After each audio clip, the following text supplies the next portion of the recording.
One of the main causes of HIV transmission in Malaysia is intravenous drug use. So reducing the number of addicts would help curb the spread of AIDS. The country is home to what the World Health Organization says is the first mosque in the world to use drug replacement therapy to treat addicts. Florence Looi reports now from Kuala Lumpur. People come to this mosque to pray, but for this man, it's become a lifeline. His routine is usually the same. After his prayers, he takes a urine test, sees a doctor at a makeshift clinic upstairs, then takes his prescribed dose of methadone. The medication helps him and other recovering drug addicts like him keep off heroin. Many of my friends who have HIV/AIDS have passed away, so I felt I had to do something about my drug problem. Plus, I am HIV positive. My life would be far worse if I was still hooked on heroin. Among Malaysian men, the main mode of HIV transmission is via intravenous drug use. Official data shows the most at-risk group is Muslim men. This is the first mosque in the world to offer replacement therapy for intravenous drug users, and health experts want this pilot project to be replicated across the country. But getting mosque officials on board has not been easy. Some viewed methadone as just another substitute for drugs and therefore haram or forbidden under Islamic law. I remember attending a forum in conducted by Ministry of Health in Putrajaya, where some of the ulama stood up and shouted at us and all that. Those things are gone now. They're coming forward to listen to us and talk to us. The eventual aim is to widen harm reduction services to include needle exchange programs, such as this one run by a non-governmental organization in another part of the capital city. Addicts come here to give up used syringes for clean ones. That helps prevent the spread of HIV. But Malaysia's policy of zero tolerance for drugs makes it difficult for such programs to gain wide public acceptance. At the Ar-Rahman Mosque, officials are reluctant to go beyond the current drug replacement therapy. We have to safeguard the image, the look and feel of the mosque, and also, if you notice here, the program also not in the peak hours, not people come here and then see. So we give a platform, but at the same time we want to balance the presence. Still, AIDS activists are hopeful that attitudes can change. After all, this mosque itself is proof of that.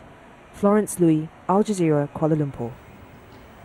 Well, Dr. Adiba Kamaluzaman is the Dean of Medicine at the University of Malaya. Good to have you with us. Start with the question, first of all, why is the problem so high amongst Malaysians in particular? The problem of injecting drug use, you mean? Injecting drug use, and particularly HIV/AIDS infection. HIV, okay.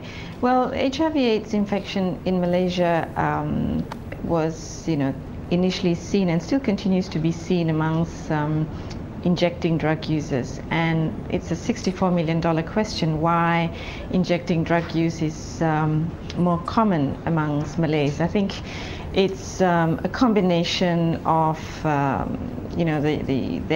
Malays that tend to be at risk of injecting drug use tend to come from the lower social classes, poverty, the usual kind of risk factors that put someone at risk of becoming a drug user.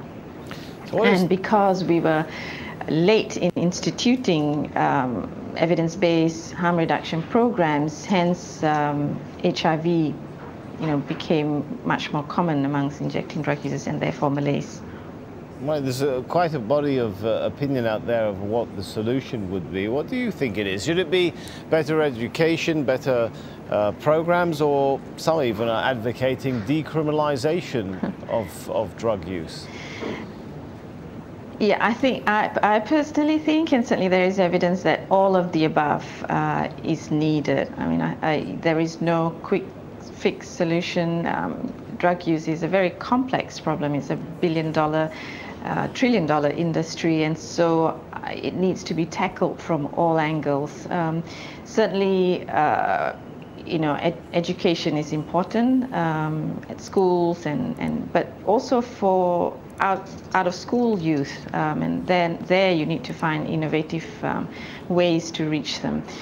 And for those who are already addicted, then of course you need opiate replacement therapy, you need needle exchange, you need outreach, you need peer support. And as we see here in Malaysia, as you heard from Tan Sri, it's not easy to scale up this, be it needle exchange or methadone programs with the existing laws. We sit rather uncomfortably with laws that still criminalize even use of marijuana. So there are many things that need to be done, and it needs to be tackled from all these different angles. What is the reason for that? Is it laziness on the part of officials, or is it just perhaps conservative society and resistance to some of those ideas?